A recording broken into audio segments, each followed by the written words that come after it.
जय हिंद क्लास। कैसे आप सभी? चलिए आज स्टार्ट करते हैं आपकी बायोलॉजी की पहली क्लास। अभी तक नोटिफिकेशन आपने देख लिया होगा, हरियाणा पुलिस का नोटिफिकेशन आ चुका है जिसमें 6000 टोटल वैकेंसी है, जिसमें से 5000 मेल की हैं और 1000 फीमेल की हैं। चलो भाई बिल्कुल भी देरी नहीं करते और आज की क्लास बायोलॉजी की पहली क्लास सेल को स्टार्ट करते हैं। ठीक है जी। तो ये सेल ये अपने टॉपिक में है, साइंस में। साइंस आएगा अपना हरियाणा पुलिस में और उसमें एक टॉपिक है सेल बायोलॉजी का। तो इस भाई साहब को आप जानते होगा, कौन है? कौन है ये? हैं आपके कौन? Robert Hooke. क्या किया था इन्होंने? इन्होंने आपके 1665 में आपके इस जो ये दिख रही है आपको सेल, इसकी खोज की थी। ठीक है, पहले इसके बारे में थोड़ा सा पढ़ लेते हैं कि सेल। अगर मैं सेल की बात करूं तो सेल की डेफिनेशन क्या होती है? जैसे मैं मान के चलता हूँ कि आप अगर अपना घर बनाते हो तो ये उसकी दीवार है, और आपने घर बनाया तो ये उसकी दीवार है। और ये इस तरीके से इसमें क्या लगी हुई होती है? ईंट। ये क्या लगी हुई होती है? ईंट। तो घर को बनाने में जिस तरीके से ईंटों का यूज होता है, उसी तरीके से आपकी बॉडी को बनाने में, जो हमारा शरीर होता है या फिर कोई भी लिविंग ऑर्गेनिज्म होता है, उसको बनाने में किसका यूज होता है? वो किससे मिलके बना होता है? सेल से मिलके बना होता है। यानी जो आपकी बेसिक जो फंडामेंटल यूनिट होती है, जो मौलिक इकाई होती है, वो क्या होती है आपकी किसी भी शरीर को बनाने में? सेल। इसलिए मैंने यहाँ पे पहला पॉइंट लिखा है, क्या पहला? सेल क्या होती है? Building block of life. जिस तरीके से इस दीवार का बिल्डिंग ब्लॉक क्या है? ईंट है। क्या है? ईंट। उसी तरीके से बॉडी को कौन बनाता है? सेल। इसी को हम क्या बोलते हैं? फंडामेंटल यूनिट ऑफ लाइफ, यानी जीवन की मौलिक इकाई या फिर जीवन का संरचनात्मक या कार्यात्मक फंक्शन। मतलब ये स्ट्रक्चर और फंक्शनल ऑफ लाइफ क्या होता है आपका? सेल। अगर मैं बात करूं हमारी जो शरीर है वो लाखों करोड़ों सेलों से मिलकर बना हुआ है, हाँ या ना? वो सेल से मिलकर बना हुआ है। और जब सेल्स आपस में मिलती है तो सेल्स के मिलने के बाद क्या बनता है? टिश्यू। क्या बनता है? टिश्यू। जब सेल्स मिलती हैं तो क्या बनता है? टिश्यू। और जब टिश्यू मिलते हैं तो क्या बनता है? ऑर्गन्स। क्या बनते हैं? ऑर्गन्स। और जब ऑर्गन्स मिलते हैं तो क्या बनता है? Organ system. क्या बनता है? Organ system. तो इस तरीके से आपका कंपोज होता है। यानी सबसे पहले क्या होगी? कोशिका। क्या होगी? कोशिका। कोशिका के मिलने से क्या बनेंगे? आपके ऊतक। क्या बनेंगे? ऊतक। ऊतक के मिलने से क्या बनेंगे? आपके ऑर्गन्स, यानी जो आपके अंग होते हैं, क्या बनते हैं? अंग। और फिर आपका पूरा शरीर यानी ऑर्गन सिस्टम। ठीक है। अगर मैं बात करता हूं किसकी? स्टडी ऑफ सेल की। स्टडी ऑफ सेल की। तो स्टडी ऑफ सेल को क्या बोलते हैं? स्टडी ऑफ सेल को बोलते हैं साइटोलॉजी। स्टडी ऑफ सेल को बोलते हैं साइटोलॉजी। अगर हिंदी में लिखूं तो इसको कैसे लिखेंगे? साइटोलॉजी। स्टडी ऑफ सेल को क्या बोलते हैं? साइटोलॉजी। और जो आपकी सेल थी उसको डिस्कवर किसने किया था? रॉबर्ट हुक ने। अभी पीछे मैंने आपको फोटो दिखाई थी, सेल की डिस्कवरी किसने करी थी? रॉबर्ट हुक ने। ये रहे आपके रॉबर्ट हुक। इन्होंने 1665 में आपकी किसकी डिस्कवरी की थी? सेल की डिस्कवरी की थी। ये ईयर भी याद रखेंगे भाई, ठीक है, कई बार एग्जाम में पूछ चुका है। तो रॉबर्ट हुक ने 1665 में सेल की खोज की थी। जिस सेल की खोज, यानी जिस कोशिका की खोज रॉबर्ट हुक ने की थी, वो कैसी थी? एक मृत कोशिका थी। कैसी थी? मृत कोशिका। यानी वो कैसी थी? आपकी डेड सेल थी। कैसी थी? Dead cell. और उन्होंने इसकी खोज किसके अंदर करी थी? इस डेड सेल की खोज उन्होंने एक कोर क्या होता है? लकड़ी का टुकड़ा। लकड़ी के टुकड़े के अंदर किसकी खोज की थी? सेल की खोज की थी। और जब इन्होंने देखा तो इसका जो स्ट्रक्चर था सेल का वो कैसा था? इस तरीके से, इस तरीके से, इस तरीके से, इस तरीके से, इस तरीके से, इस तरीके से। तो ये आपका क्या बना रहा था? जैसे मधुमक्खी का छत्ता होता है उस तरीके की शेप बना रहा था। यानी जो आपके शेप थी इस सेल की, जो इन्होंने देखी थी, वो शेप इनको कैसी मिली थी? हनीकॉम्ब टाइप की। कैसी? हनीकॉम्ब टाइप की। हनीकॉम्ब का जो छत्ता होता है उस टाइप की आपको इसको शेप मिली थी। तो सबसे पहली बात, सेल की डेफिनेशन क्या हुई? कोशिका की डेफिनेशन क्या हुई? ये क्या है? आपकी जीवन का निर्माण खंड, यानी building block of A life. मतलब कि जिस तरीके से आप ईंटों से घर बनाते हो उसी तरीके से जो आपकी बॉडी है, आपका शरीर है, वो किससे मिलकर बना हुआ है? सेल से मिलकर बना हुआ है। सेल की स्टडी को क्या बोलते हैं? साइटोलॉजी। और सेल की खोज सबसे पहले किसने की थी? रॉबर्ट हुक ने 1665 में। सेल की अदर डिस्कवरीज की बात करते हैं तो फिर फर्दर इसकी एक और डिस्कवरी किसने की थी? ल्यूवेनहॉक। इसने ल्यूवेनहॉक, इसको ई कर लेंगे, ठीक है, इसको क्या कर लेंगे? ई। सेल की जो आपकी फर्दर डिस्कवरी करी थी वो किसने करी थी? Antony van Leeuwenhoek. हाँ जी भाई, एंटनी वॉन लीवनहॉक, जिसका नाम आपने क्या सुना है? ब्लड ग्रुप की जिसने करी थी, ठीक है। तो वही एंटनी वॉन लीवनहॉक ने आपके 9 साल बाद 1674 में सेल की खोज की। और वो सेल कैसी थी? सजीव। कैसी थी? सजीव, यानी लिविंग सेल थी। जो आपकी रॉबर्ट हुक जी ने सेल की खोज की थी वो कैसी थी? मृत सेल यानी डेड सेल थी। और जो लीवेनहॉक ने की थी वो कैसी थी? लिविंग सेल थी। और उन्होंने जो आपकी सेल की खोज की थी वो किस में की थी? कॉर्क में। और इन्होंने आपकी जो सेल की खोज की थी वो किस में की थी? पोंड में। पोंड वाटर यानी तालाब का जो पानी था उसके अंदर किसकी खोज की थी? सेल की खोज की थी। उसके बाद जब सेल को फर्दर यानी कोशिका को फर्दर जब आगे डिस्कस किया गया तो उसमें निकला था एक न्यूक्लियस। और न्यूक्लियस की खोज किसने की थी? रॉबर्ट ब्राउन ने। रॉबर्ट ब्राउन ने आपके न्यूक्लियस की खोज की थी कब? 1871 में। और सेल के अंदर जो प्रोटोप्लाज्म होता उसका नामकरण, क्या जी? नामकरण किसने किया था? पुरकिन जी। ये सारे के सारे क्वेश्चन आपके पेपर में आ चुके हैं। अगर मैं आगे बात करता हूं तो आगे बात करते कि सेल की डिस्कवरी हो गई। सेल के ऊपर फिर एक थ्योरी भी बनाई गई। सेल के ऊपर क्या बनाई गई? एक थ्योरी, जिसको हम क्या बोलते हैं? सेल थ्योरी या फिर कोशिका सिद्धांत। इसी को हम क्या बोलते हैं? सेल थ्योरी या फिर कोशिका सिद्धांत। इसी को क्या बोलते हैं? कोशिका सिद्धांत। तो सेल थ्योरी और जो कोशिका सिद्धांत था, सबसे पहली बात ये दिया किसने था? सेल थ्योरी और कोशिका सिद्धांत दिया गया था भाई सेल्डन और स्वान के द्वारा। किसके द्वारा? सेल्डन एंड स्वान के द्वारा। कब? 1838 में। कब दिया था? 1838 में। ये ईयर बहुत इंपॉर्टेंट है कि सेल थ्योरी कब दी गई है, ऐसे भी क्वेश्चन पूछ लेता है। तो कब दी गई थी? 1838। एक आप रॉबर्ट ब्राउन जी का अपना, रॉबर्ट ब्राउन का जो ईयर था कि सेल की डिस्कवरी करी थी तो कब?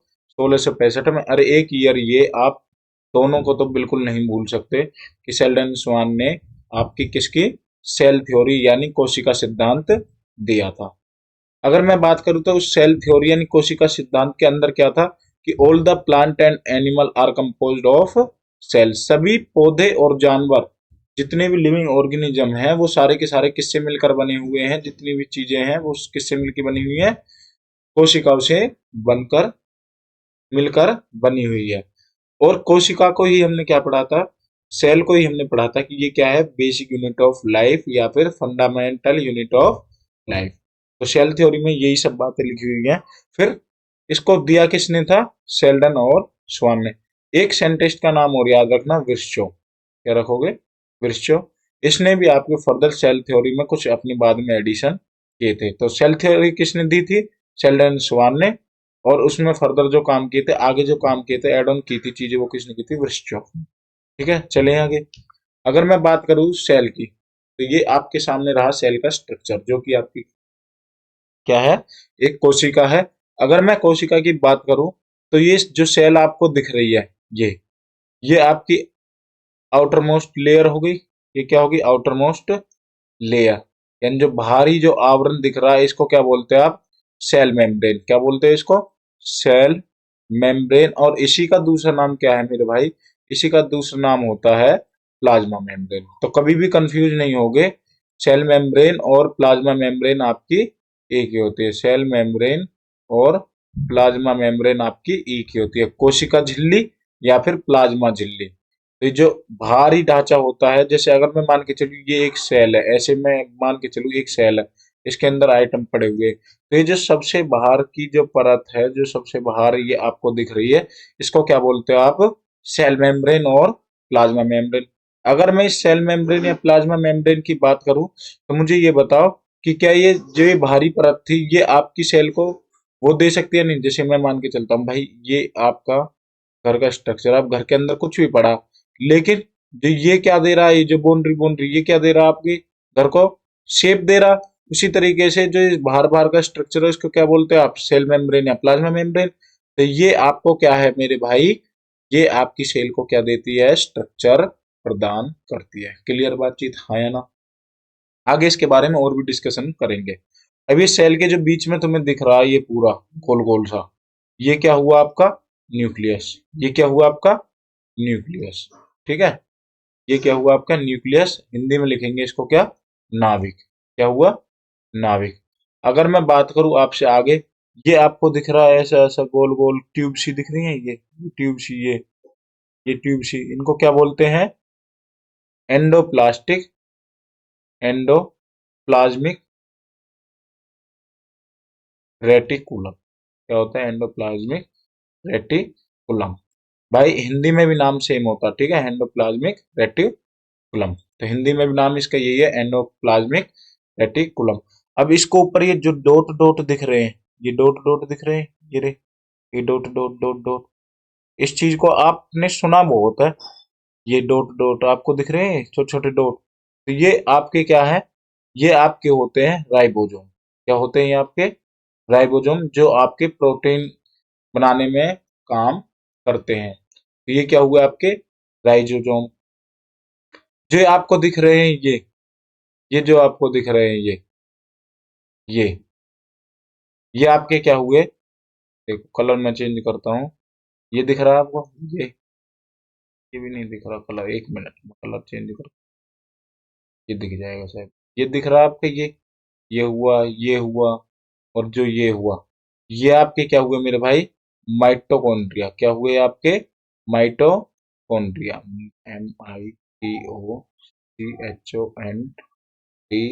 MITOCHONDRION, mitochondrion.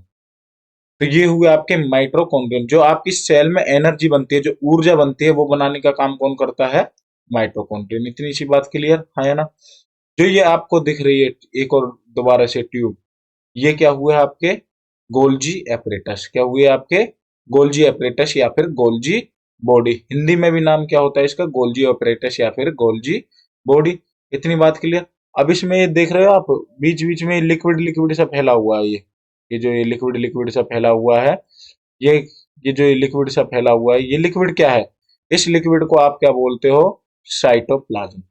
जो सेल के अंदर मैट्रिक्स होती है, या फिर जो ये लिक्विड सा फैला हुआ है, इसको क्या बोलते हो आप लोग, साइटोप्लाज्म। इतनी बातें क्लियर, हाँ या ना। अगर मैं आगे बात करता हूं, तो ये आपको दिख रहा होगा क्या, ये कहां पर, ये हो गया राइबोसोम, राइबोसोम हो गया, हाँ ठीक है। तो ये आपकी क्या होगी, एक तरीके से सेल स्ट्रक्चर, ये आपके हो गए क्या, लाइजोसोम। क्या हुए, लाइजोसोम। ये राइबोसोम, ये डॉट डॉट हैं जो, ये भी क्या हुए, राइबोसोम। तो ये सारे क्या हो गए आपके, राइबोसोम। ठीक है। तो इस तरीके से आप सेल को देख सकते हो। अगर मैं बात करूं, देखो इधर भी ये क्या दिखा हुआ, ये गलत है भाई, है ना स्ट्रक्चर। एनिमल सेल में क्या नहीं होती, सेल वॉल नहीं होती। इंटरनेट पे स्ट्रक्चर गलत डाली हुई, ठीक है। इसमें क्या होती है, सेल वॉल ना होकर क्या होती है, सेल मेम्ब्रेन। क्या होती है, सेल मेम्ब्रेन। ठीक है, सेल मेम्ब्रेन, या फिर प्लाज्मा मेम्ब्रेन, या फिर कोशिका झिल्ली, या फिर प्लाज्मा झिल्ली। ठीक है। ये आपके क्या हो गए, ये हो गया आपका न्यूक्लियस। क्या हो गया, न्यूक्लियस। ये जो आपको दिख रहा है ये और ये क्या हो गया आपके, एंडोप्लास्टिक रेटिकुलम में भी पढ़ाया था, एंडोप्लास्टिक रेटिकुलम। ये जो आपको दिख रहा है ये क्या हो गए, गोल्जी एपरेटस। ये क्या हो गए, गोल्जी एपरेटस। इसी के पास आपको क्या पड़ा मिलेगा, लाइजोसोम भैया। जो ये है और ये है, फिर से रिवाइज करा रहा हूं मैं आपको सेल। तो ये क्या हो गए आपके, माइट्रोकॉन्ड्रिया। क्या हो गए, माइट्रोकॉन्ड्रिया।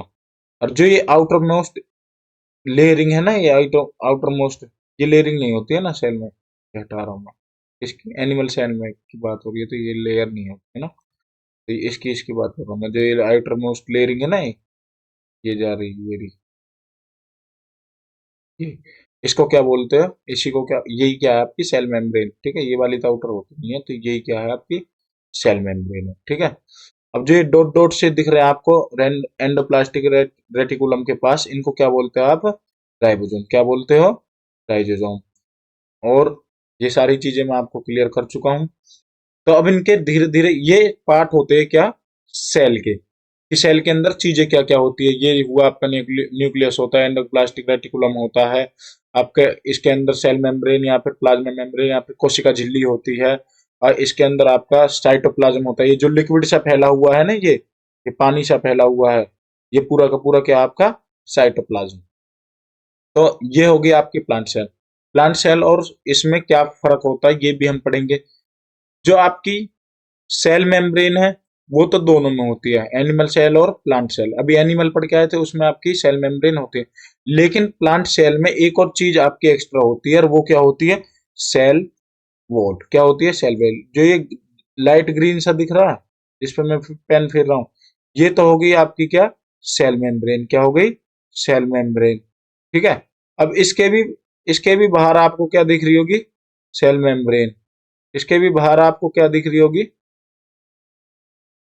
अरे भाई क्या हो गया, सेल मेम्ब्रेन। इसके भी बाहर आपको क्या दिख रहा है, एक और, ये डार्क ग्रीन कलर से है, ये डार्क जो ग्रीन कलर से है, ये आपकी क्या हो गई, सेल वॉल। क्या हो गई, सेल वॉल। अगर मैं बात करूं एनिमल सेल में, तो सेल मेम्ब्रेन थी बाहर, तो वो उसको शेप प्रदान कर रही थी, शेप दे रही थी। इसमें प्लांट सेल जो पादप कोशिका है, इसके बाहर क्या है, कोशिका भित्ति यानी सेल वॉल है सबसे बाहर।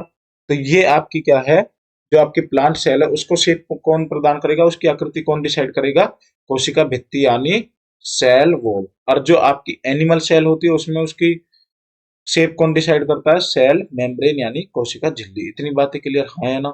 चलें आगे। चलो, तो इनके एक एक करके इनके पार्ट्स को पढ़ते हैं। तो सबसे पहला पार्ट है क्या, सेल मेम्ब्रेन। अगर मैं इसकी बात करता हूँ, सेल मेम्ब्रेन, हिंदी वाले लिखेंगे इसको कोशिका झिल्ली। क्या लिखेंगे, कोशिका झिल्ली। अरे इसी को क्या बोलते हो आप लोग, इसी को आप लोग बोलोगे क्या, प्लाज्मा मेम्ब्रेन या फिर प्लाज्मा झिल्ली। तो अगर मैं इसकी बात करता हूं, तो ये क्या करता है, फैसिलिएट्स, ये की करना भाई ना हिंदी वाले, facilitates movement of some material because it is selectively permeable membrane. इसको आप हाईलाइट करोगे बिल्कुल अच्छे से कि ये कैसी होती है आपकी, सिलेक्टिवली परमिएबल। कैसी होती है, सिलेक्टिव परमिएबल। तो भी हाईलाइट करो, ये आपका क्या हो गया पॉइंट। जो आपकी सेल मेम्ब्रेन होती है वो कैसी है, सिलेक्टिवली परमिएबल। कैसी होती है, चयनात्मक रूप से परागमय झिल्ली है। ठीक है, चयनात्मक रूप से, चयनात्मक रूप से मतलब, एक तो होती है आपकी सेल वॉल, आपने सुनी होगी, मैंने अभी दो चीज डिस्कस की थी आपके सामने। एक तो होती है सेल वॉल, एक क्या होती है, इधर मैं लिखता हूं, एक तो होती है सेल वॉल, और एक बताई थी मैंने सेल मेम्ब्रेन। ठीक है।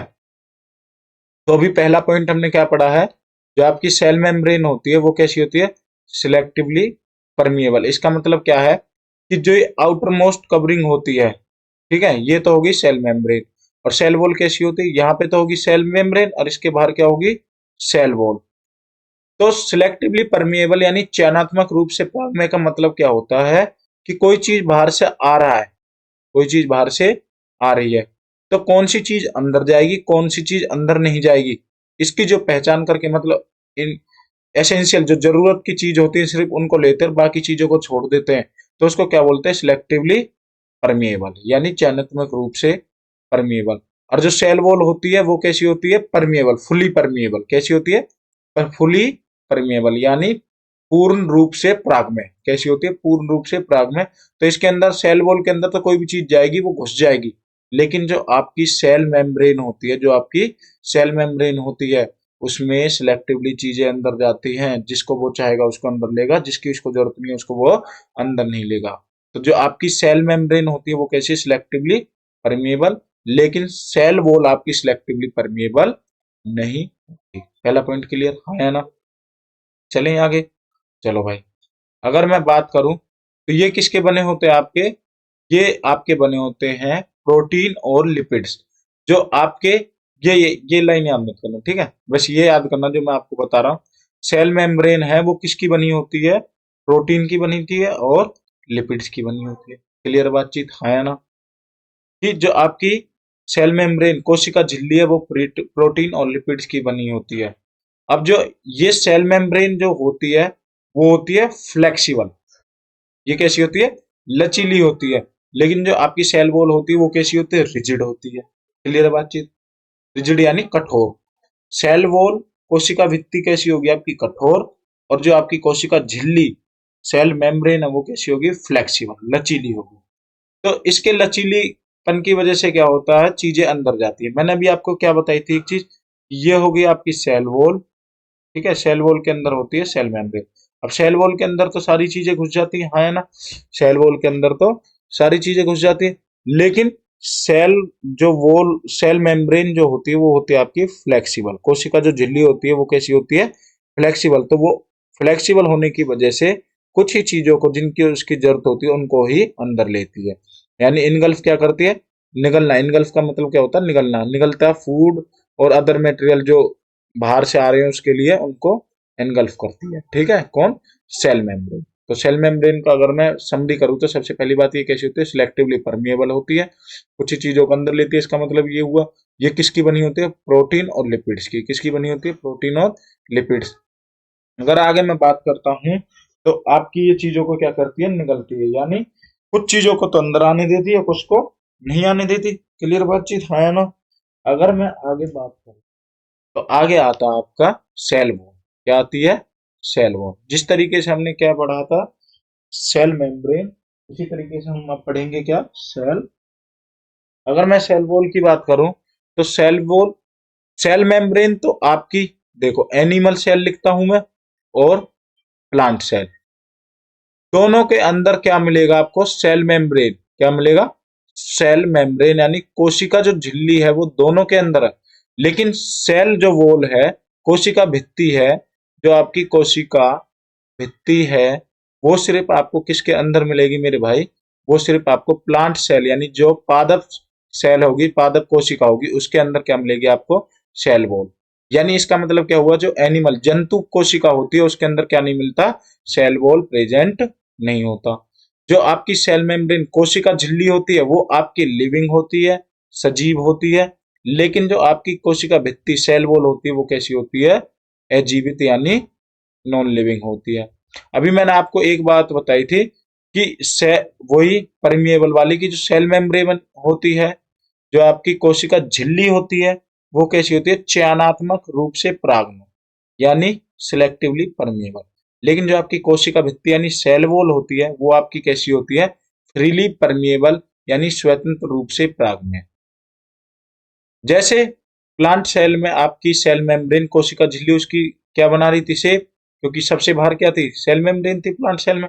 लेकिन इसमें सेल मेम्ब्रेन के भी ऊपर क्या होता है, सेल वॉल। तो ये इसकी क्या बनाती है, शेप बनाती है। कौन, सेल वॉल यानी आपकी कोशिका भित्ति। ये किसकी बनी होती है, सेल्यूलोज। इसको भी आप हाईलाइट करोगे, ये भी क्वेश्चन आपको पूछा क्या कि ये आपकी किससे बनी हुई होती है, सेल्यूलोज की बनी हुई होती है। किससे बनी हुई होती है, सेल्यूलोज की बनी हुई होती है। और आपकी जो सेल मेम्ब्रेन थी वो किसकी बनी हुई थी, जो कोशिका झिल्ली थी, प्रोटीन और लिपिड्स की। ये आपकी स्ट्रेंथ प्रदान करती है किसको, क्योंकि मैंने बताया था वो तो फ्लेक्सिबल होती है, लचीली होती है कोशिका झिल्ली। और ये कैसी होती है, रिजिड यानी कठोर होती है। तो ये क्या देती है, आपकी स्ट्रेंथ देती है। क्लियर है बातचीत, हाँ या ना।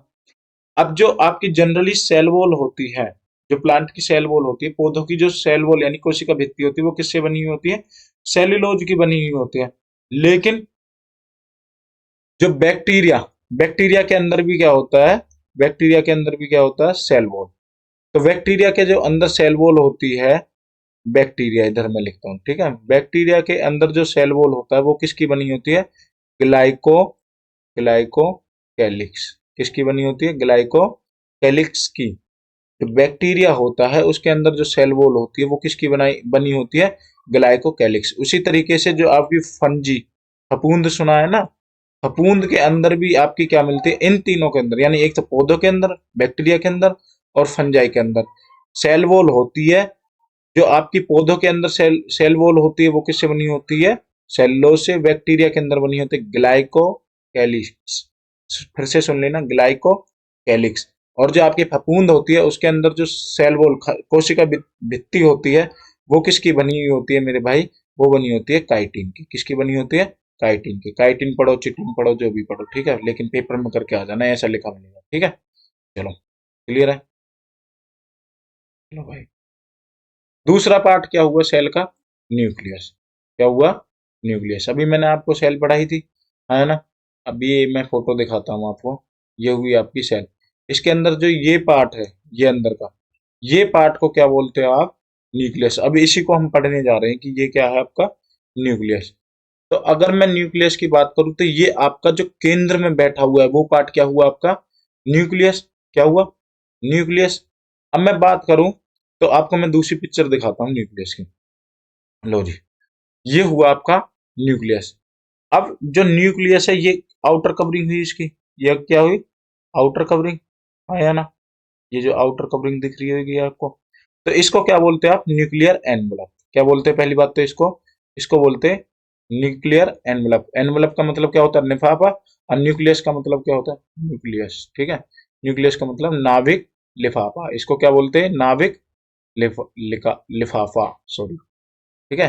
तो ये क्या हुआ? जो ये बाहर बाहर की दिख रही ये वाली जिस पे मैं लाइन मार रहा हूँ, ठीक है, लाइन मार रहा हूँ न्यूक्लियस पे, कहीं और नहीं मार रहा हूँ, ठीक है। तो इसको क्या बोलते हैं? Nuclear envelope. अगर मैं बात करूं, जो सेल का जो केंद्रीयस होता है, जो सेल का केंद्र होता है, जो सेल का सेंटर में लोकेटेड होता है, उसको तो बोलते हैं न्यूक्लियस यानी नाभिक, ठीक है। और जो सेल के भी अंदर होता है, जो सेल के अंदर होता है उसको तो बोलते हैं न्यूक्लियस। और जो न्यूक्लियस के भी अंदर एक सेंटर में लोकेटेड चीज है उसको क्या बोलते हैं? न्यूक्लियोलस। क्या बोलते हैं? न्यूक्लियोलस। यानी जो सेल के सेंटर में उसको तो बोलेंगे क्या? न्यूक्लियस। और जो न्यूक्लियस के भी सेंटर में है उसको क्या बोलेंगे? न्यूक्लियोलस। पहली बात क्लियर आया ना? अब जिस तरीके से सेल में वो पानी सा फैला हुआ था, जो उसकी मैट्रिक्स थी वो क्या थी? साइटोप्लाज्म। क्या थी? साइटोप्लाज्म। उसी तरीके से आपके जो न्यूक्लियस के अंदर ये दिख रहा है, ये बाकी का पार्ट, ये ये भी आपका क्या है? लिक्विड सा है। इसको क्या बोलते हैं? न्यूक्लियोप्लाज्म। क्लियर बातचीत है ना? जो ये आपको दिख रहा है पानी सा पार्ट, ये क्या होता है? न्यूक्लियोप्लाज्म। क्या होता है? न्यूक्लियोप्लाज्म। इसका नाम यही है, ठीक है। अब अगर मैं बात करता हूं आपके धागे नुमा, ये धागे से दिख रहे हैं आपको, ये धागे से, ये धागे से, ये धागे से दिख रहे हैं, ये धागे से। तो इन धागों को क्या बोलते हैं? क्रोमेटिन। क्या बोलते हैं? क्रोमेटिन। जो फर्दर आपके जुड़ के क्या बनाते हैं? डीएनए। क्या बनाते हैं? डीएनए। अभी हम पढ़ के आए थे ये ट्यूब सी। अभी मैं दिखाता हूँ आपको। हाँ, ये थी हमारी सेल। कहाँ गई? ये रही सेल में। ये जो दिख रही है, ये यहाँ पे मेरा पेन चल रहा है, ये जो दिख रहा है ये क्या थे? ये न्यूक्लियस से जुड़ा हो, ये न्यूक्लियस हुआ आपका। और ये क्या हुआ आपके? Endoplasmic reticulum. तो ये क्या हुआ आपके? Endoplasmic reticulum. और जो इनके ऊपर ये डॉट डॉट से लगे हुए हैं, ये क्या हुए मेरे भाई? आपके राइबोसोम। ये चीजें मैं क्लियर कर चुका हूँ। तो अगर मैं न्यूक्लियस की बात करता हूँ तो ये आपके सेल के कहाँ होगा? सेल, ये सेल का कंपोनेंट होता है। और ये कहाँ पर होता है? सेल के बीच में। ये बहुत बड़ा सा होता है सेल में, ठीक है। और अगर मैं बात करूं, अगर मैं न्यूक्लियस की बात करता हूं तो ये जो धागे हैं इनको क्या बोलते हैं? क्रोमेटिन। क्या बोलते हैं? क्रोमेटिन। अगर मैं बात करूं ये लिक्विड सा फैला हुआ है, इसको क्या बोलते हैं? ये सारी की सारी चीजें आप नोट्स में ऐड कर दे रहोगे। इसको क्या बोलते हैं? न्यूक्लियोप्लाज्म, ठीक है। और अगर मैं आपसे एक और बात करूं, जो इस न्यूक्लियस के अंदर सेंटर में लोकेटेड है, इस चीज को क्या बोलते हैं आप? न्यूक्लियोलस। न्यूक्लियस अलग होता है, न्यूक्लियोलस अलग होता है। अगर मैं आपको बात करूं, ये जो न्यूक्लियर एनवलप है, इसके बाहर क्या होगी? सेल। इसके बाहर क्या होगी मेरे भाई? सेल होगी। सेल के अंदर क्या होगा? साइटोप्लाज्म। क्या होगा? साइटोप्लाज्म। हाँ है ना? अब पहली बात तो न्यूक्लियर, जो आपका न्यूक्लियस है उसके अंदर है क्या? ये सारी चीजें न्यूक्लियोप्लाज्म। अब जो ये एनवेलप है, क्या है? एनवेलप। ये एनवेलप दो काम करता है। एक तो जो आपका साइटोप्लाज्म है उसको कनेक्ट करता है किसके साथ? एंडोप्लाज्मिक रेटिकुलम के साथ। दूसरी बात, जो इस न्यूक्लियर एनवलप है, नाभिक लिफाफा है, ये आपके न्यूक्लियोप्लाज्म, जो न्यूक्लियस के अंदर पानी लिक्विड भरा हुआ है, इसको जो सेल के अंदर लिक्विड सा है यानी साइटोप्लाज्म, उससे भी अलग करता है। क्लियर बातचीत? दो काम करता है ये न्यूक्लियर एनवलप। क्या काम करता है? पहला तो कि ये एंडोप्लास्टिक एंडोप्लाज्मिक जो रेटिकुलम होता है उससे किसको जोड़ता है, आपके न्यूक्लियस की जो अंदर की चीजें उनको जोड़ता है, यानी न्यूक्लियोप्लाज्म को। दूसरा काम क्या करता है, सेल के अंदर का जो साइटोप्लाज्म होता है और न्यूक्लियस के अंदर जो न्यूक्लियोप्लाज्म होता है, दोनों को मिलने से भी कौन रोकता है, न्यूक्लियर एनवलप। क्लियर है बातचीत, है ना? चले आगे। चलो, अभी हमने पढ़ा था क्या, कि जो न्यूक्लियस होता है, न्यूक्लियस के बारे में पढ़ा था। अगर मैं बात करूं, ये जो धागे धागे से घूम रहे हैं, क्या धागे धागे से, तो इनको क्या बोला था हमने, प्रोटीन क्या बोला था, क्रोमेटिन। क्या बोला था, क्रोमेटिन। तो ये क्या होता है, इंटेग्रल मास्ट ऑफ थैगलाइट स्ट्रक्चर, धागे जैसी संरचना का उलझा हुआ द्रव्यमान। तो ये जो उलझे हुए हैं धागे धागे से, इनको ही क्या बोलते हैं, क्रोमेटिन। ठीक है। कोशिका विभाजन के दौरान क्रोमेटिन पदार्थ क्रोमोसोम में अवस्थित हो जाते हैं। जैसे ही सेल डिवीजन होगा, सेल डिवीजन यानी अगर बहुत सारी चीज आपके पास हो जाए, तो वो धीरे धीरे टूटती भी तो है ना, टुकड़ों में। तो इसी तरीके से जब सेल का डिवीजन होता है ग्रोथ के कारण, जब जैसे जैसे हम बढ़ते हैं तो सेल बढ़ती है, तो सेल भी टूटती है। तो सेल डिवीजन यानी सेलों के टूटने के टाइम पर, सेल विभाजन के टाइम पर जो आपके क्रोमेटिन होते हैं, ये किस में बदल जाते हैं, आपके क्रोमोजोम में। किसमें, क्रोमोजोम में। तो ये जो आपके धागे धागे से दिख रहे हैं, इसको आप क्या बोलते हैं, क्रोमेटिन। क्लियर है बातचीत इतनी, हाँ या ना? हो जाएगी ये बात याद। अब क्रोमोसोम की मैं बात करता हूँ, तो ये जो धागे से थे, अभी मैंने क्या पढ़ा था, ये आपको अभी पिक्चर दिखाई थी, ये आपका था क्या, ये आपका था धागे धागे से, ये क्या है, आपके क्रोमेटिन। क्या है, क्रोमेटिन। ये ही टूटकर आपके जब मिल रहे थे, तो मिलने से क्या बनता है, क्रोमोसोम। क्या बनता है, क्रोमोसोम। तो क्रोमोसोम की अगर मैं बात करूं, तो ये क्या होता है, थ्रेड लाइक स्ट्रक्चर जो क्रोमेटिन होता है, वो ये आपके बाद में क्या बनता है, क्रोमोसोम। और ये आपके दिखते हैं किस टाइम पे, जब सेल डिवीजन। यही तो चीज मैंने पढ़ाई थी, जब सेल डिवीजन होगा, तो ये जो धागे धागे से थे, ये आपके क्या बनेंगे, क्रोमोसोम। क्रोमोसोम कब बनेंगे, सेल डिवीजन। क्लियर। अब जो ये क्रोमोसोम्स हैं, ये ही फर्दर फर्दर जब आपकी क्या बनती है, सेल डिवीजन हो जाता है, तो उसके बाद इन्हीं के अंदर आपका क्या पाया जाता है, डीएनए और प्रोटीन। जो डीएनए टेस्ट होते हैं, जो डीएनए है वो आपका किसके अंदर पाया जाता है, क्रोमोसोम के। क्लियर है बातचीत, हाँ या ना? DNA consist of genes. DNA के अंदर ही आपके अनुवांशिक गुण होते हैं। जैसे ये कहते हैं ना कि पापा पे गया है, मम्मी पे गया है, मम्मी की जैसे हरकत है, पापा की जैसे हरकत है, तो उनको ही क्या बोलते हैं, जीन्स। तो जीन्स किस में होते हैं, आपके इसमें डीएनए के अंदर। Function segment of DNA is gene. अगर जीन की आपको डेफिनेशन पूछे, तो जीन की डेफिनेशन कहती है, जो फंक्शनल सेगमेंट होता है, कार्यात्मक खंड होता है डीएनए का, उसी को आप क्या बोलते हो, जीन। ये दिखने में ऐसे होता है कुछ, है ना, ऐसे। ठीक है, ये आपके जीन होते हैं। और जो आपका डीएनए होता है वो कैसा होता है, ऐसे डबल हेलिकल स्ट्रक्चर, इस तरीके से आपका क्या होता है, डीएनए होता है। डीएनए होता है जेनेटिक इंफॉर्मेशन, ये इंफॉर्मेशन है पूरा। ठीक है, genetic information is transfer from one generation to another. DNA की वजह से ही जो जेनेटिक इंफॉर्मेशन होती है, कहते हैं ना, ये मम्मी पे गया, पापा पे गया, ये सारी की सारी चीजें किसकी वजह से जाती है, डीएनए की वजह से। क्लियर है बातचीत, हाँ ना? यानी जो आपके धागे से होते हैं न्यूक्लियस के अंदर, ये क्या हुआ, आपके क्रोमेटिन, ये सेल डिवीजन के टाइम पे क्या हो जाता है, क्रोमोजोम। और क्रोमोजोम के अंदर ही क्या होता है, आपके डीएनए। क्या होता है आपका, डीएनए। चलो, इतनी बातें क्लियर, हाँ है ना? अगर मैं आपको बात बताऊं, तो ये आपके कंपोनेंट आपके पूरे हो गए। अब इसमें कुछ चीजें बची है, उनको मैं आपको समझा देता हूँ। जैसे अगर मैं बात करूँ आपके सामने, तो ये क्या लिखा हुआ है, इधर सेल को फिर से पढ़ते हैं। अभी हमने न्यूक्लियस पढ़ लिया, क्या पढ़ लिया, न्यूक्लियस। न्यूक्लियस के बारे में पढ़ लिया। अगर मैं न्यूक्लियस की बात करता हूँ, कुछ मिसिंग है क्या, ठीक है ना, पार्ट है, कोई दिक्कत नहीं, ये आगे आगे है, ठीक है। Chromosome, endoplastic reticulum. अब ये जो सेल थी, ये आपको ट्यूब्स दिख रही हैं, ये ट्यूब दिख रही है, हाँ या ना? बताता हूँ, अभी नहीं दिखेंगी, अब दिखेंगी। ये ट्यूब सी दिख रही है, ये ये ये ट्यूब। ठीक है, ये ट्यूब दिख रही है, इनको क्या बोलते हैं, एंडोप्लास्टिक रेटिकुलम। और इन्हीं के ऊपर क्या होता है आपका, लाइजोजोम। क्या होता है, लाइजोजोम। ये पहली बात है, न्यूक्लियस और न्यूक्लियस के जो साइटोप्लाज्म होता है और आपके न्यूक्लियर एनवलप से कनेक्टेड होता है। इन्हीं के ऊपर क्या होता है मेरे भाई, आपका क्या, ये राइबोसोम होता है। क्लियर है। अगर इसके बारे में फर्दर हम पढ़ें तो जो ये न्यूक्लियस के ऊपर राइबोसोम है, और एक चीज देखी होगी आपने, लाइजोसोम।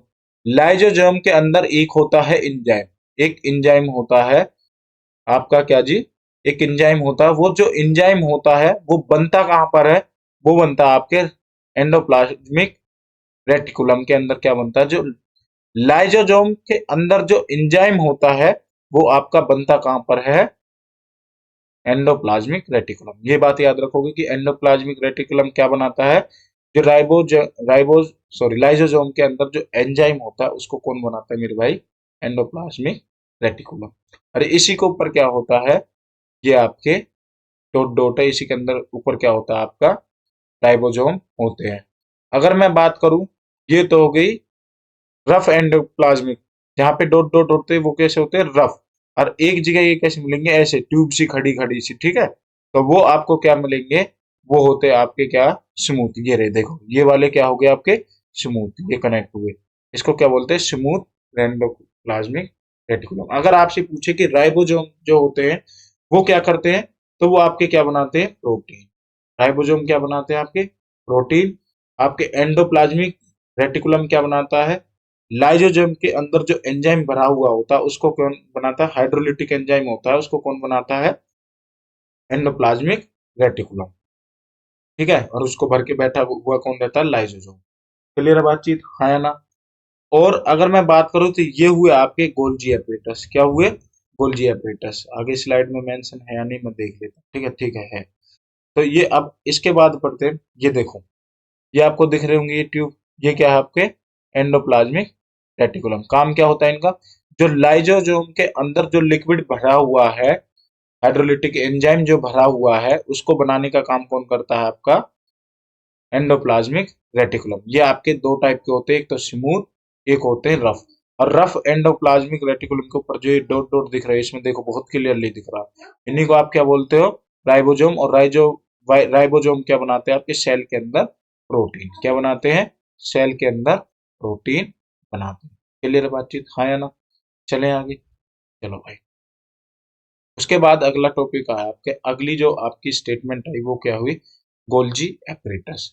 अगर मैं बात करूं, अगर सेल में इसकी लोकेशन दिखाऊं, तो सेल में इसकी लोकेशन कहाँ होती है, ये आपके क्या है, गोल्जी एपरेटस। इनका कुछ नहीं, जो मैं शब्द आपको बोल रहा हूँ, जो मैं वर्ड्स आपको बोल रहा हूँ, सीधे के सीधे एग्जाम में वही आने वाले लिख के। उसमें लिखा होगा कि सेल का कौन सा पार्ट फूड स्टोरेज और मॉडिफाई पैकेज और प्रोडक्ट, आपका जो खाना है वो बन रहा था। खाना कौन बना रहा है आपका, सेल में बन रहा है। तो जो जो भी खाना आपकी सेल के अंदर बन रहा है, उस सेल के खाने को स्टोर करने का, पैकेजिंग में और उनको पहुंचाने का डिफरेंट पार्ट ऑफ सेल्स में, वो काम कौन करता है आपका, गोल्जी एपरेटस। कौन करता है, गोल्जी एपरेटस। इसी के अंदर लाइजोसोम बनता है। मैं फिर से समझा रहा हूं एक चीज, कि एंडोप्लाज्मिक रेटिकुलम पे क्या बनेगा, राइबोसोम। मैं लिख देता हूँ, राइबोसोम किस में बनेगा, एंडोप्लाज्मिक रेटिकुलम पर, वो भी कैसा, रफ। और जो लाइबोसोम भैया है वो किस पे बनेगा, गोल्जी एपरेटस। किस में बनेगा, गोल्जी एपरेटस। लेकिन जो इस लाइजोसोम के अंदर एक हाइड्रोलिटिक एंजाइम होता है, वो बनता कहां पर है, रफ एंडोप्लाज्मिक रेटिकुलम। क्लियर है। लाइबोसोम बनता है आपका किसमें, गोल्जी एपरेटस में। लेकिन जो इसके अंदर हाइड्रोलिटिक एंजाइम होता है वो बनता कहां पर है, रफ एंडोप्लाज्मिक रेटिकुलम। क्लियर है बातचीत, हाँ ना। चलें आगे। ये वहां पर मैंने लिखा भी है, filled with digestive enzyme. Sorry, वो हाइड्रोलिटिक गलती से बोल दी मैंने। क्या होता है वो, डाइजेस्टिव एंजाइम होता है, जो होता है आपके लाइजोसोम के अंदर। और ये बनता कहां पर है, रफ एंडोप्लाज्मिक रेटिकुलम। ये एंजाइम्स बनाए जाते हैं। लाइबोसोम भैया कहां पर बनते हैं, गोल्जी एपरेटस में। ये भैया कहां पर बनते हैं, गोल्जी एपरेटस में। लेकिन जो इनके अंदर डाइजेस्टिव एंजाइम होता है वो कहां पर बनता है, एंडोप्लाज्मिक रेटिकुलम के अंदर। क्लियर है बातचीत, हाँ या ना। चलें आगे, चलो। अब एक आपको दिख रहा होगा क्या जी, एक चीज मैं आपको दिखाता हूँ। ये इधर आए हम सेल में, इधर मैंने सारा कुछ मिटा देता हूँ मैं, ठीक है। इधर आप ध्यान से देखना, एक चीज मैं आपको दिखाने की कोशिश करता हूँ। ये नीला नीला सा जो आपको दिख रहा है, ये ये आपके क्या हुए, तीनों के तीनों, ये आपके क्या है, माइटोकॉन्ड्रिया। ये क्या है आपके, माइटोकॉन्ड्रिया। चलो भाई, ये क्या है आपके, माइटोकॉन्ड्रिया।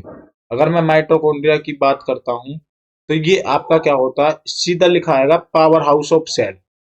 माइटोकॉन्ड्रिया क्या होता है, power house of, power house of cell. अगर इसी को मैं आगे बताऊं, तो ये जो पावर बनती है, एनर्जी बनती है सेल के अंदर, ठीक है। सेल के अंदर एनर्जी जो बनती है, एनर्जी को स्टोर कौन कर रहा था, फूड और एनर्जी को, गोल्जी एपरेटस। एनर्जी बना कौन रहा, माइटोकॉन्ड्रिया भैया। और माइटोकॉन्ड्रिया जो भैया है, इसके अंदर आपको क्या मिलेगा, जो एनर्जी फॉर्म हो रही है, एनर्जी किस रूप में मिलेगी आपको, एटीपी। किसमें, एटीपी। एटीपी का मतलब क्या होता है, एडिनो, क्या मिलता, एडिनो साइन, साइन की स्पेलिंग देखना, ठीक है, एडिनो साइन ट्राई फॉस्फेट, ठीक है। Adeno trine tri, adenosine triphosphate, ठीक है। इसी को क्या बोलते हैं, एटीपी। जो एनर्जी हिंदी में भी यही होती है, ठीक है भाई, एडिनोसाइन ट्राइफॉस्फेट। तो जो आपका माइटोकॉन्ड्रिया है, वो क्या बनाता है, पावर हाउस होता है ना, ऊर्जा का घर होता है। सेल की कोशिका की ऊर्जा का घर क्या होता है, माइटोकॉन्ड्रिया होता है। और ये जो आपकी एनर्जी बनाता है, पावर बनाता है, वो किस फॉर्म में बनाता है, एटीपी की फॉर्म में बनाता है। एटीपी की फुल फॉर्म क्या होती है, एडिनोसाइन ट्राइफॉस्फेट। क्लियर है बातचीत, है ना। माइटोकॉन्ड्रिया के पास अपना डीएनए होता है, याद रखोगे एक बार। माइटोकॉन्ड्रिया के पास अपना क्या होता है, डीएनए होता है। माइटोकॉन्ड्रिया के बारे में इतना ही पढ़ना है कि mitochondria power house of cell होता है, इसके पास अपना डीएनए होता है। ये जो एनर्जी बनाता है माइटोकॉन्ड्रिया, वो किसके रूप में बनाता है, एटीपी। एटीपी को ही आप क्या बोलते हो, एटीपी को ही क्या बोलते हो, करेंसी, करेंसी ऑफ एनर्जी, ठीक है। सेल की जो करेंसी है एनर्जी की, उसको क्या बोलते हो, एटीपी। क्लियर है, यानी एडिनोसाइन ट्राइफॉस्फेट। अगर मैं बात करूं प्लास्टिड भैया की, तो प्लास्टिड की बात करूं, तो प्लास्टिड आपका किस में होता है, सिर्फ प्लांट सेल में। किस में होता, प्लांट सेल में। यानी जो आपकी एनिमल सेल होती है, यानी जिसमें हम आते हैं, उसके अंदर क्या नहीं होता, प्लास्टिड नहीं होता। प्लास्टिड के अंदर तीन चीज होती है, एक होती है क्रोमोप्लास्ट, एक होता है क्लोरोप्लास्ट, और एक होता है ल्यूकोप्लास्ट। अगर मैं प्लास्टिड की बात करता हूं, तो प्लास्टिड भैया जो आपके होते हैं, उसके अंदर जो क्रोमोप्लास्ट होता है, क्रोमोप्लास्ट हिंदी में भी ऐसे लिखेंगे, क्रोमोप्लास्ट, ठीक है भाई, क्रोमोप्लास्ट। तो ये जो क्रोमोप्लास्ट होता है, ये क्या करता है, रंग प्रदान करता है, कलर प्रोवाइड करता है। और इसी के अंदर क्या होता है, क्लोरोफिल। और क्लोरोफिल ही आपको क्या करता है, पत्ती का जो कलर होता है पेड़ में, वो क्लोरोफिल की वजह से ही होता है। इसी वजह से पेड़ को जो रंग प्रदान करता है, वो कौन करता है, क्रोमोप्लास्ट। अगर मैं रूट वर्ड की बात करूं, इस क्रोमो की, जहां भी ये क्रोमो दिखा लिखा मिल जाए कहीं पर भी, इंग्लिश में आपको, मैथ में आपको, चाहे कहीं भी इंग्लिश लगा लो, बायो लगा लो, फिजिक्स केमिस्ट्री कहीं भी, तो क्रोमो का मतलब किससे होगा, रंग से मतलब होगा इसका। क्रोमो का मतलब रंग। तो जो प्लास्टिड के अंदर क्रोमोप्लास्ट होता है, वो क्या प्रदान करता है आपको, रंग प्रदान करता है। और इसी के अंदर आपके कौन होते हैं, क्लोरोफिल जी। क्लोरोफिल किसके अंदर होते हैं, आपके प्लास्टिड के क्रोमोप्लास्ट के अंदर, जिसकी वजह से क्या होता है आपका, ठीक है। इसके बाद एक होता है आपका क्लोरोप्लास्ट। क्लोरोप्लास्ट आपका क्या काम करता है, जो आपकी फूड, आपके जो उसमें सेल है, उसमें जो फूड प्रोवाइड करवाता है, वो कौन कराता है, आपका क्लोरोप्लास्ट। यानी फूड प्रोवाइड का काम कौन करता है, क्लोरोप्लास्ट। और एक और आपके अंदर होता है, इसके अंदर जो कलरलेस और व्हाइट पिगमेंट होता है, और जिसका काम क्या होता है, क्रोमो ने क्या दिया, कलर दिया, क्लोरो ने क्या दिया भाई, क्लोरोफिल से कंफ्यूज मत करना इसको। क्लोरोप्लास्ट आपका फूड देता है, क्लोरोफिल आपकी पत्तियों को कलर देता है, ठीक है, जो कि किसके अंदर होता है, क्रोमोप्लास्ट के अंदर। एक होता है ल्यूकोप्लास्ट। ल्यूकोप्लास्ट आपका या तो कलरलेस होगा, कोई कलर नहीं होगा, या फिर वो कैसा होता है, व्हाइट। और इसका काम क्या होता है, जो आपका एनिमल है, एनिमल है। हमारे अंदर जो आपकी फूड स्टोर होता है वो किसकी फॉर्म में होता है? ग्लूकोज की फॉर्म में। किसकी फॉर्म में? ग्लूकोज की फॉर्म में।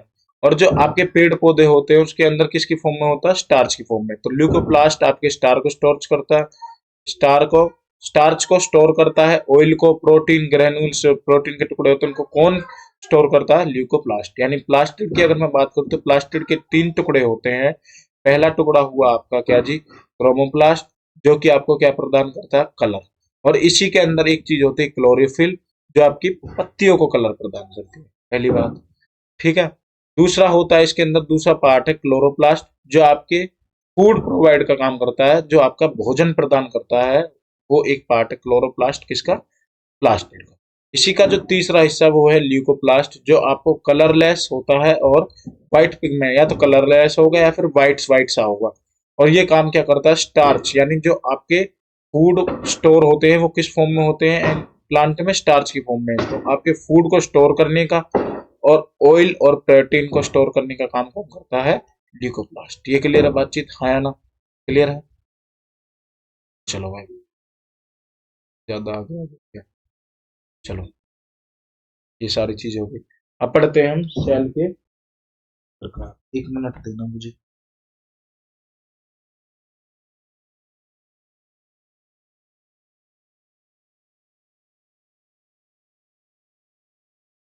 1 मिनट गाइज।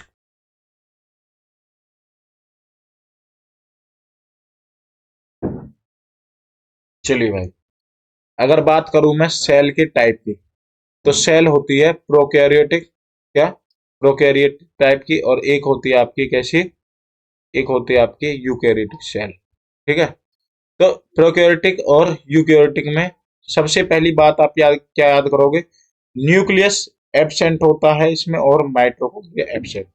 यानी जब प्रो चीज होता, आप देखते हैं ना प्रो चीजों को, जो प्रो लोग होते हैं उनको किसी चीज की जरूरत नहीं होती।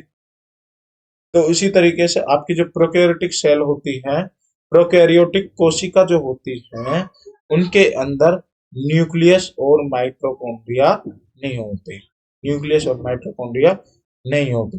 जबकि यूकैरियोटिक सेल में आपके न्यूक्लियस भी होते हैं और न्यूक्लियोलस भी होते हैं। और आपके क्या, न्यूक्लियस को क्या बोलते हैं? नाभिक। क्या बोलते हैं? नाभिक। ठीक है। न्यूक्लियस भी होता है, न्यूक्लियोलस भी होता है, माइटोकॉन्ड्रिया भी होता है, गोल्गी एपरेटस, सारी चीजें होती हैं।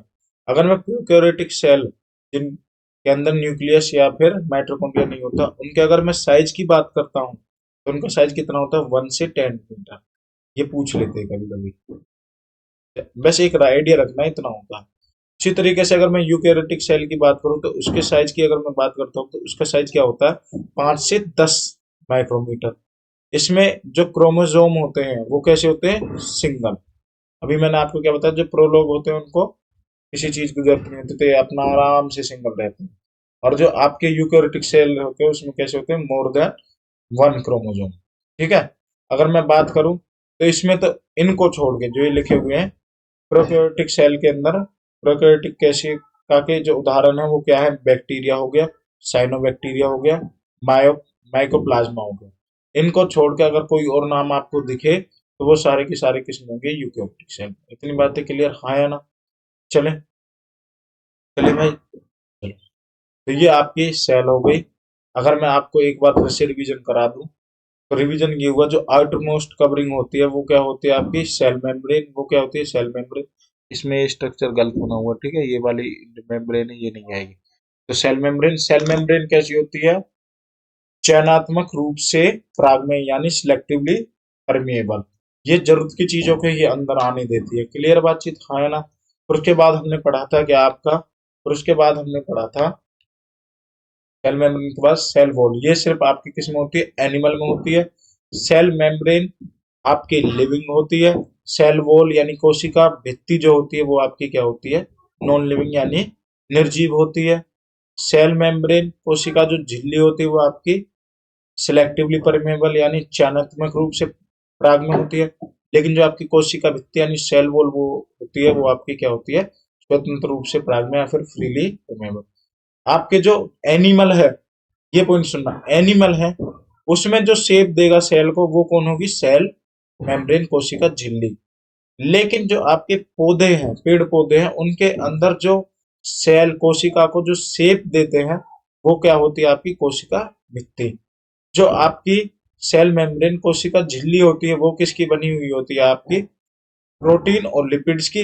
लेकिन जो आपकी कोशिका भित्ति होती है, सेल वॉल होती है, वो किसकी बनी हुई होती है? सेलुलोज की। और जो आपकी बैक्टीरिया की सेल वॉल होती है वो किसकी बनी होती है? ग्लाइकोकैलिक्स की। और फंजाई की जो सेल वॉल होती है वो बनी होती है काइटिन की। फिर हमने पढ़ा था न्यूक्लियस के बारे में। ये आपके सेंटर में लोकेट होता है, ये बहुत बड़ा होता है साइज में। और इसी के अंदर जो धागे धागे से घूम रहे हैं वो क्या होते हैं? आपके क्रोमेटिन। क्या होते हैं? क्रोमेटिन। जो आपके फर्दर सेल डिवीजन यानी कोशिका विभाजन के टाइम वो किसका रूप ले लेते हैं? क्रोमोजोम। किसका रूप ले लेते हैं? क्रोमोजोम। और क्रोमोजोम के अंदर आपको क्या देखने को मिला था? डीएनए। क्या देखने को मिला था? डीएनए। अगर मैं बात करूं आपके इस जो न्यूक्लियस के अंदर लिक्विड सा भरा हुआ होता है इसको क्या बोलते हैं? न्यूक्लियोप्लाज्म। क्या बोलते हैं? न्यूक्लियोप्लाज्म। और इसके अंदर जो सेंटर में होता है बड़ा सा उसको क्या बोलते हैं? न्यूक्लियोलस। क्या बोलते हैं? न्यूक्लियोलस। और जो इसके आउटर मोस्ट जो बाहरी आवरण होता है उसको क्या बोलते हैं? न्यूक्लियर एनवलप या फिर नाभिक आवरण या फिर नाभिक लिफाफा। और इसका काम क्या होता है? एक तो ये आपके न्यूक्लियस को किससे जोड़ता है? एंडोप्लाज्मिक रेटिकुलम से। और आपके ये न्यूक्लियस यानी नाभिक को किससे अलग रखता है? नाभिक के अंदर क्या है? न्यूक्लियोप्लाज्म। न्यूक्लियोप्लाज्म को किससे अलग रखने की कोशिश करता है? सेल के अंदर के साइटोप्लाज्म से। क्लियर है बातचीत? हाँ या ना? अगर मैं आगे बात करता हूँ तो ये क्रोमेटिन में पढ़ा चुका हूँ, क्रोमोजोम में पढ़ा चुका हूँ, ये आप टाइप पढ़ चुके हैं। तो अगर मैं बात करूँ लाइबोजोम और राइबोजोम की, फिर आगे किसके बारे में बात करते हैं? लाइबोजोम और राइबोजोम। तो लाइबोजोम और राइबोजोम जो होते हैं वो आपके क्या होते हैं? लाइबोजोम आपका बनेगा गोल्जी एपरेटस में। इसको याद करने के लिए एक ट्रिक यूज कर सकते हैं आप। लाइबोजोम को याद करने के लिए एलजी, यानी लाइबोजोम बनेगा कहां पर? गोल्जी एपरेटस में। लेकिन इसके अंदर जो डाइजेस्टिव एंजाइम होता है वो कहां पर बनता है? एंडोप्लास्टिक रेटिकुलम में। इसी तरीके से राइबोसोम आपका कहां बनता है? रफ एंडोप्लाज्मिक रेटिकुलम में। Rough endoplasmic reticulum. और ये आपका क्या काम करता है? राइबोसोम ये आपके प्रोटीन बनाता है। लाइबोसोम का काम क्या होता है? जैसे मान के चलना ये आपकी सेल है, सेल के अंदर अगर कोई भी काम नहीं कर रहा, कोई भी चीज अगर काम नहीं कर रही है तो उनके ये फूल के बैठा होता है। जैसे शादी में होते हैं ना, फूफा लोग फूल के बैठे हुए रहते हैं और एकदम से फूट के पड़ते हैं। तो ये क्या होता है? ये फूल के बैठा हुआ होता है अपने अंदर एंजाइम को लेकर, एकदम फट से फूट जाता है। और जो भी जहां से भी चीजें खराब होती है उनको क्या जी? मार देता है। इसीलिए लाइबोसोम को आप क्या बोलते हैं? लाइबोसोम को क्या बोलते हैं?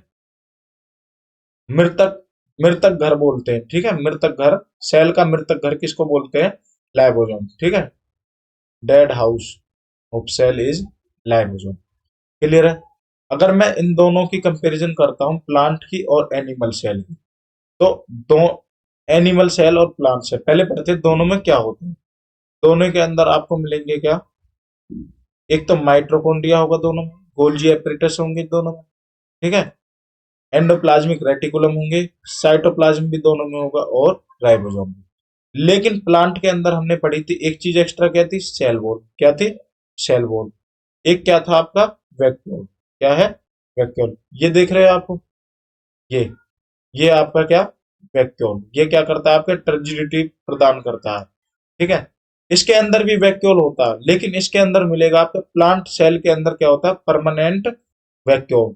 लेकिन जो आपकी एनिमल सेल होती है उसके अंदर क्या मिलेगा? स्मॉल मिलेगा या फिर टेम्परेरी क्या मिलेगा? वैक्यूम।